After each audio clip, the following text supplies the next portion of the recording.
Hello नमस्कार दोस्तों।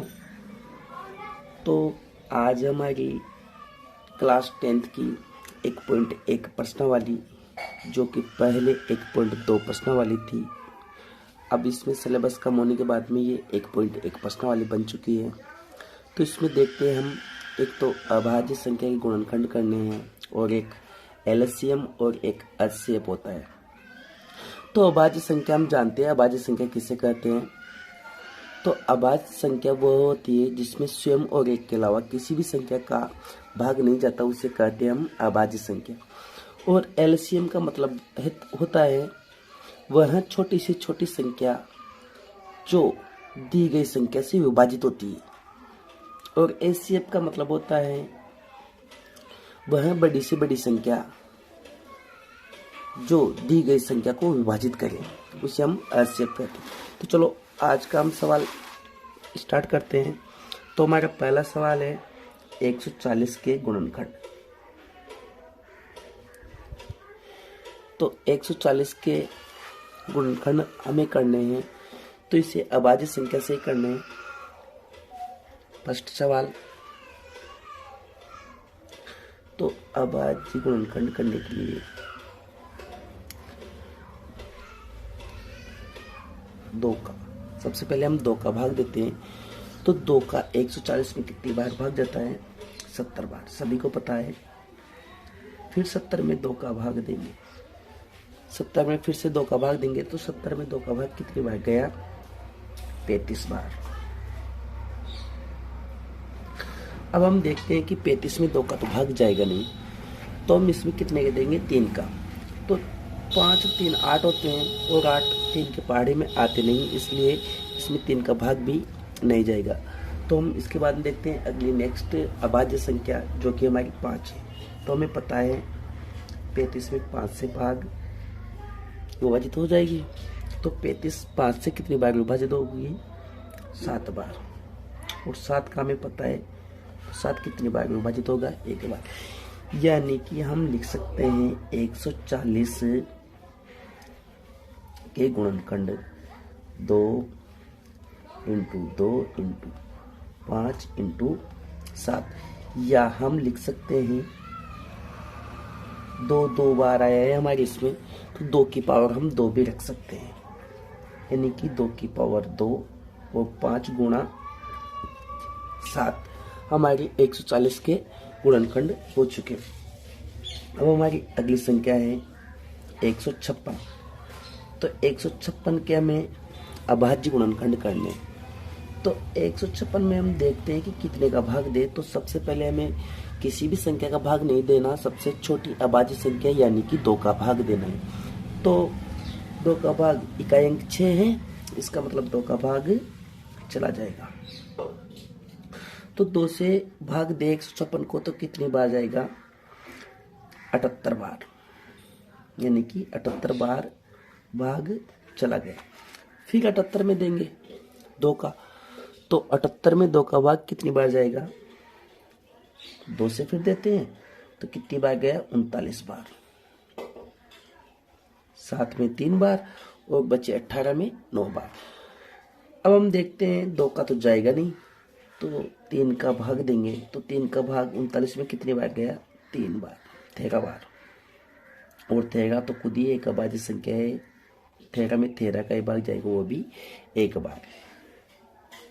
अब हम इसके गुणनखंड इस प्रकार लिखेंगे कि 56 बराबर 2 × 2 × 3 × 13, या हम लिख सकते हैं 2 की पावर 2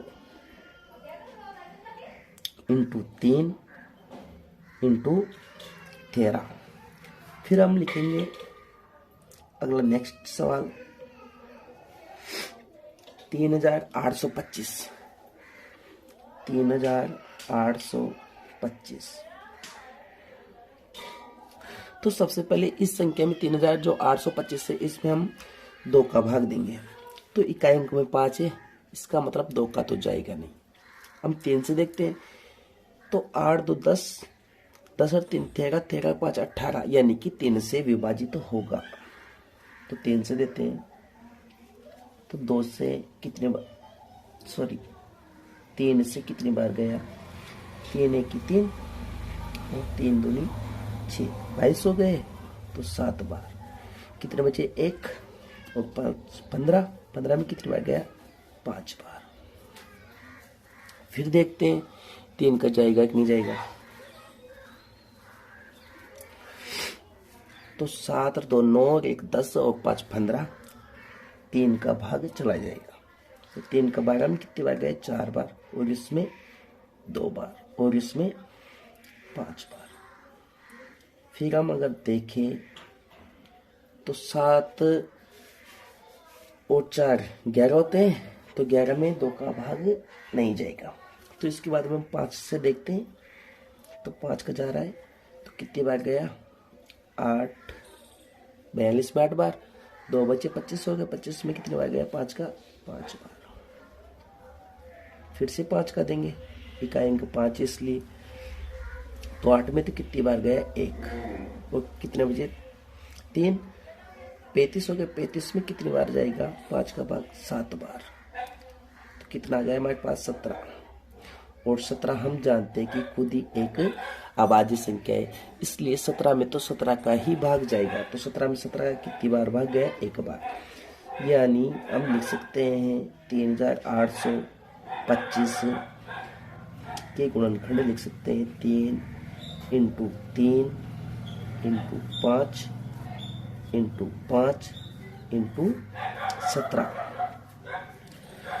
तो यहाँ पर हम लिख सकते हैं, या तो ये लिख सकते हैं, या फिर लिख सकते हैं हम 10 की पावर 2 × 5 की पावर 2 × 17। ये हमारा सवाल नंबर 3 हो गया। तो इसके बाद में हमारा सवाल नंबर 4 है 5005।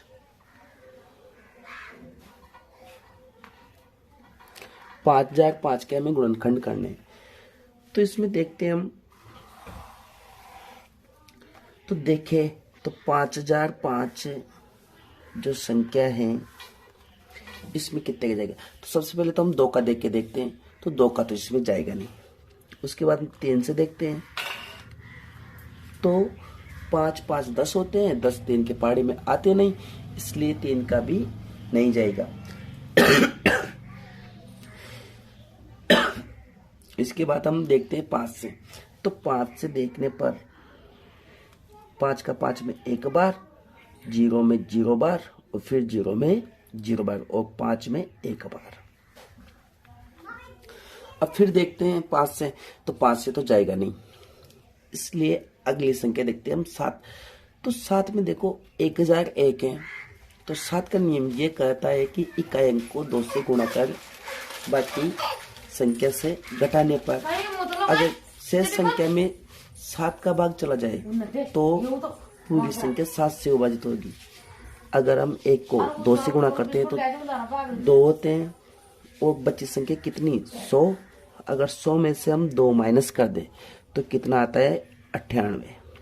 और हम जानते हैं 7 से 98 विभाजित होता है, ये देख लो। तो इसमें 7 का भाग जाएगा, तो 10 में कितनी बार गया, 1 बार।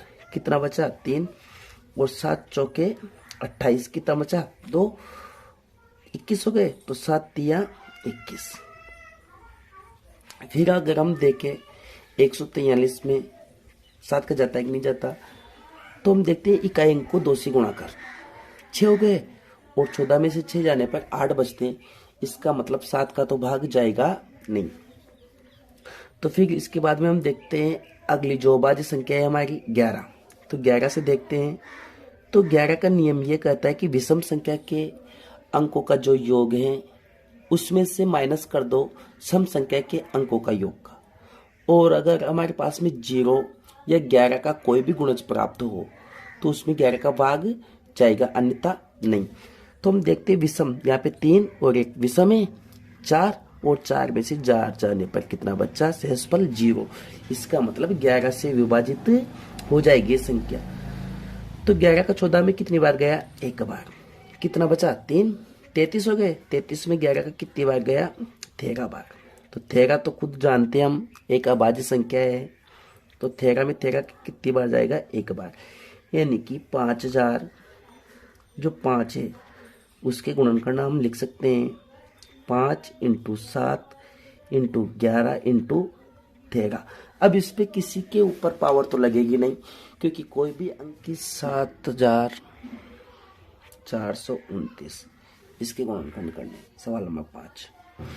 तो सबसे पहले हम देखते हैं 2 का जाएगा नहीं, और 3 से देख लेते हैं। तो 9 2 11, 11 5 15, 15 7 22, तो 3 से भी विभाजित नहीं हो रहा। उसके बाद हम देखते हैं 5 से, तो 5 का जाएगा नहीं। उसके बाद हम देखते हैं 7 से, तो 7 से देखने पर 7 का नियम ये कहता है कि इकाई अंक को 2 से गुणा कर, इकाई अंक को 2 से गुणा कर शेष संख्या में से घटाने पर जो संख्या आती है, यानी कि 742 में से 9 दूनी 18 माइनस करें, तो यहाँ तो कितने बचते हैं 4, और यहाँ पे कितने बचेंगे 2, और यहाँ पे 7। इसमें अगर 7 का भाग चला जाए तो पूरी संख्या में 7 से विभाजित होगी। तो 7 से 7 तो कट गया, और 7 21 यानी कि 3 से असफल बच रहा है, तो 7 का भाग तो जाएगा नहीं। उसके बाद देखते हैं हम 11 से। तो 11 से विषम संख्या के अंकों का योग 9 और 4 13, तो 13 ये 13, और 9 माइनस करें तो कितना आ गया 4, यानी कि 11 से भी विभाजित नहीं होगा। 13 से देखते हैं, तो 13 का नियम ये कहता है कि इकाई अंक को 4 से गुणा कर बाकी शेष संख्या में जोड़ने पर, अगर 0 या 13 से विभाजित हो संख्या तो उसमें 13 से चला जाएगा। तो देखते हैं हम 742, तो 9 चौके 36 ऐड करते हैं इसमें, तो 8, और यहाँ पे कितना आ गया 7, और यहाँ पे 7, तो 13 78। तो कहने का मतलब ये 7 से 13 से देखते हैं, तो 65, तो घटाए तो कितना आ रहा है 18 से विभाजित नहीं होगा, 128 आ रहा है, 13 से विभाजित नहीं होगा। उसके बाद देखते हैं हम 17 से। तो 17 का नियम ये कहता है कि इकाई अंक को जो इकाई अंक होता है उसको अगर हम 5 से गुणा करें और बाकी संख्या से घटा दें, यानी कि 742 जो बचा है, 9 को 5 से गुणा करने पर 45, तो माइनस करें तो कितना आ रहा है 7, और यहाँ पे 9, और यहाँ पे 6, तो 17 चौके 68, यानी कि 17 से विभाजित हो जाएगी ये संख्या।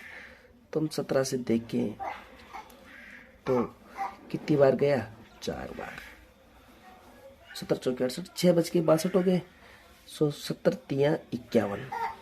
अब कितना बच गया 11।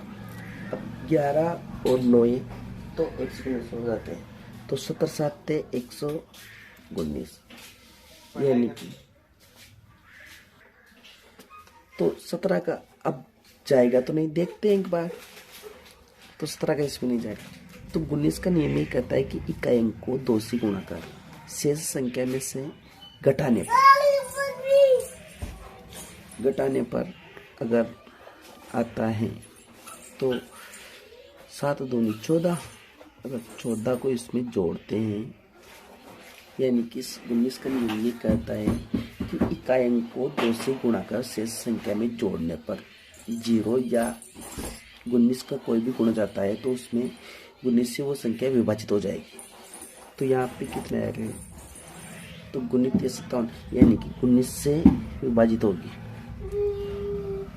तो गुणित दूनी 38, कितने बचे 5 हो गए 57, तो गुणित यहाँ 57। फिर हम 19 23 तो एक अभाज्य संख्या तो 1, यानी कि 7429 के जो गुणनखंड होते हैं 17 × 19 × 23। तो अगर क्लास पसंद आई हो तो लाइक और सब्सक्राइब जरूर करें। थैंक यू, धन्यवाद।